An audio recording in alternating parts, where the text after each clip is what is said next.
Shabbat Shalom, L'chaim, L'chaim. This week's Torah portion is Chayei Sarah.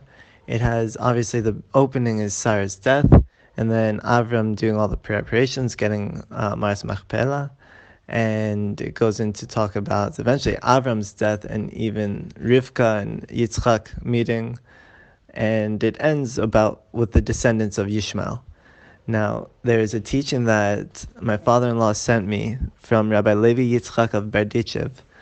And basically they were asking, the Midrash was asking, why is it that when Rivkah came out and saw Eliezer, the well rose to meet her so that she could fill up the water. And then when she went to fill up the water for the camels, the water didn't rise anymore. She had to go and fill it up by herself. And so Rabbi Levi Yitzchak of Braude answers that when a person is going to do something for themselves, miracles can happen. But when it comes to doing a mitzvah, Hashem is going to make you exert yourself. He's going to push you so that you actually have to want to do this mitzvah. And that's what happened. She went back and forth to do this mitzvah, to fill up the water for the camels. But when she went for herself, the water rose to meet her. Now, that's very special, and Eliezer loved it. He loved the miracle so much that when he eventually brought Rachel to Yitzchak, he told him all about these miracles, and yet Yitzchak still had to kind of see it for himself. He didn't quite believe it so much.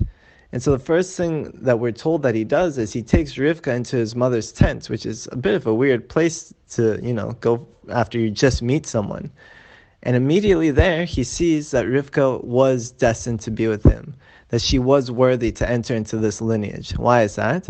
Because Rashi tells us it's the three miracles that happened when she went into this tent. The one being that the Shabbos candles stayed lit from one Shabbos to the next.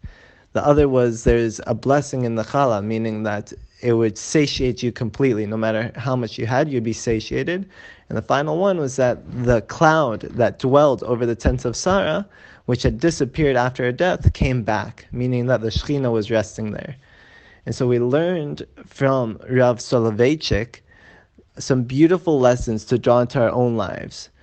And it correlates to each of these three miracles. The one is the candles. What does it mean that the light stayed from one Shabbos to the next? It means that she drew Shabbos into her week. And this is what all of us should do. We should go from Shabbos, feel refreshed, but take that energy, that vitality, that spiritual lifting that we have, and bring it into our work life. Bring it into all the people we meet. The other one was the challah had a blessing, meaning that she was satiated. That whenever you ate something, you're content with it. That idea is just being content with your lot.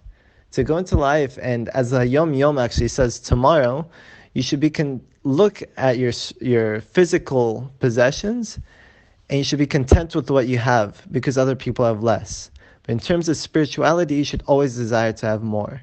So here, in terms of her physical sustenance in life, she had everything she needed. She was lacking nothing.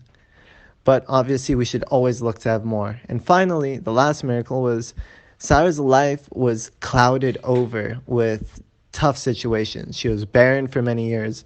She was taken by two Pharaoh's kings, Avimelech and Pharaoh. She had a very tough life. She lived in a cloudy situation.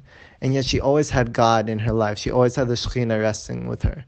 And that made her life good. That's why they say all of her years were good years, despite all the misfortune she faced. So that teaching is that wherever we go in life, we should always try to have Hashem at our forefront. And when we do that, when we walk with Hashem, when we have that as the forefront, we too will merit to have all these blessings and to truly have years that are good and healthy. And please God, we should all be blessed with that. Shabbat Shalom.